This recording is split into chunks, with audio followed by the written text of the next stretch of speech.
Bonjour à tous, bienvenue sur Franck Info, l'actualité vue par Franck Muller. C'est ici, c'est maintenant, nous sommes mercredi soir, 18 mai, après une longue journée, très chaude journée de canicule. Bien, politique, spectacle. Nous vivons une période quand même extrêmement dangereuse avec la guerre en Ukraine, il y a le retour de l'inflation, il y a de graves pénuries prévisibles, et la France n'a plus vraiment de gouvernement. Situation qui a été assez confuse pendant les 3 dernières semaines, avec une fausse démission du dernier gouvernement qui a été prolongée, etc. etc. Bon.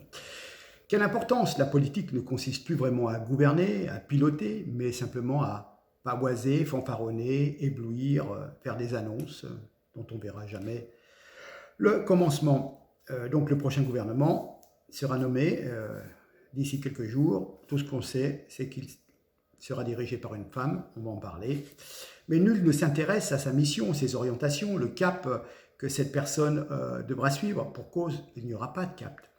Mais le Premier ministre sera une femme pour la première fois depuis 1991. Voilà. C'est donc son sexe féminin qui sera l'alibi de la nouveauté, de l'émotion, de la surprise, un choc de communication assuré.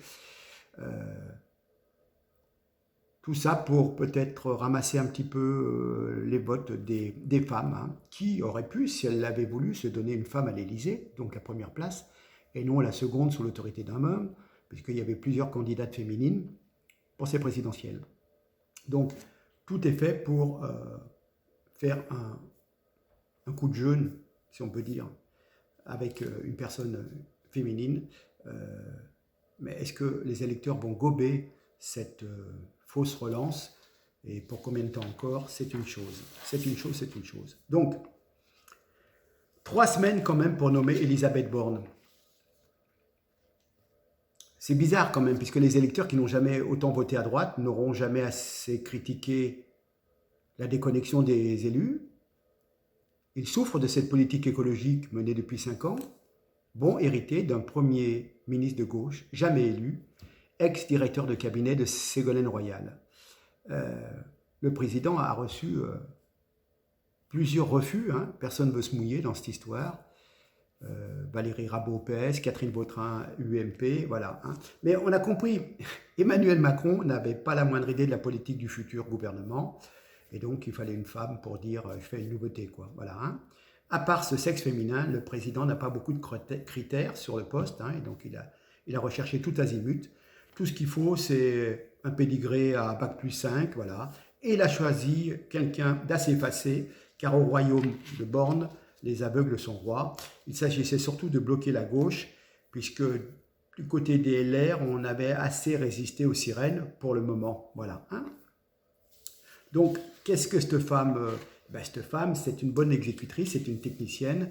Hein. Elle sera au service de Macron et continuera les basses œuvres de destruction de la France, comme précédemment, quand elle était ministre des Transports de 2017 à 2019, ministre de la transition écologique de 2019 à 2020, ministre du Travail de 2020 à 2022. Voilà. Hein. Rappelez-vous qu'elle a fait la réforme du RSA pour faire travailler les bénéficiaires à 6 € de l'heure, hein, pour avoir le droit de toucher son RSA. Voilà. Hein.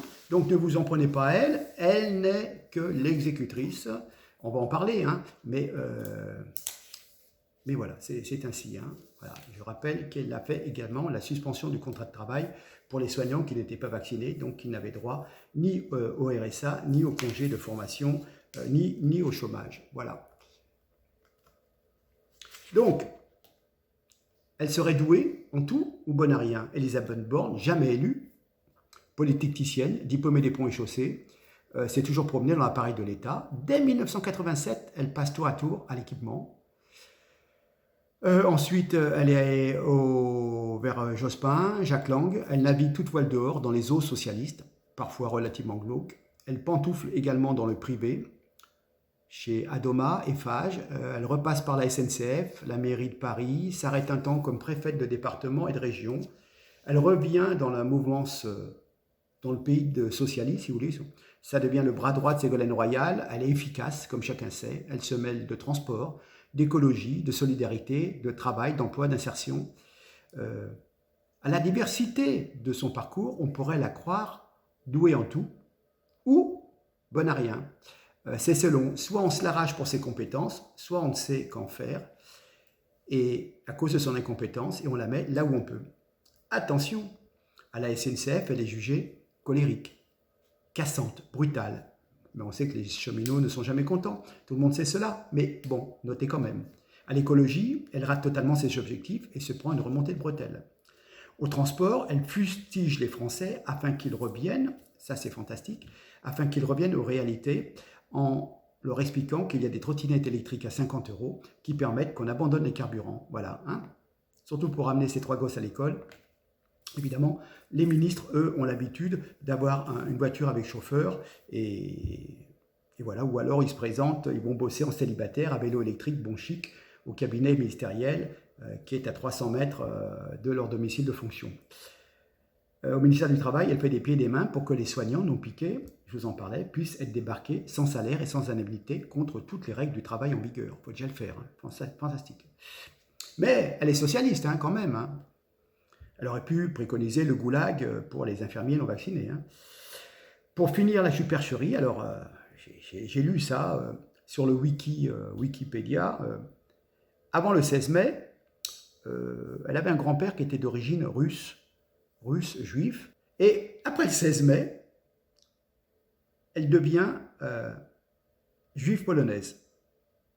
Je vous ai bien expliqué, hein, elle était juive russe avant le 16, d'origine et maintenant elle est juive d'origine polonaise, voilà, après le 16. Ça fait plus sérieux parce que par les temps qui courent, être d'origine russe, ça dénote un peu, donc on dit qu'elle est d'origine polonaise, voilà. Donc elle était pupille de la nation, boursière, elle est un pur produit du système éducatif national, quand l'éducation nationale marchait, hein, où on avait des gens qui étaient de couches sociales relativement modestes, et par leurs efforts et par le soutien du corps enseignant, ces gens arrivaient à grimper et avec les bourses arriver à des études supérieures. C'est la preuve qu'à l'époque ça marchait. Voilà. Est-ce que cette dame, pur produit du système éducatif national, peut redorer le blason de la France? Je pense qu'on peut toujours rêver. Et il me semble avoir vu quelque chose, je vais le prendre, 30 secondes. Les mauvaises habitudes des politiques. Elisabeth Borne, première ministre corrompue, en 2020, la Haute Autorité pour la transparence de la vie publique, HATVP, a dévoilé qu'Elisabeth Borne avait oublié de déclarer 6 mandats dans sa déclaration d'intérêt. Voilà. Je ne sais pas si elle est douée en tout, mais pour dissimuler des sources de revenus, elle se débrouille très bien. Voilà ce qu'on peut dire. N'oubliez pas qu'elle a aidé au soutien, elle a soutenu la privatisation de l'aéroport de Paris, elle a saccagé le fret ferroviaire, tout à fait, le code du travail,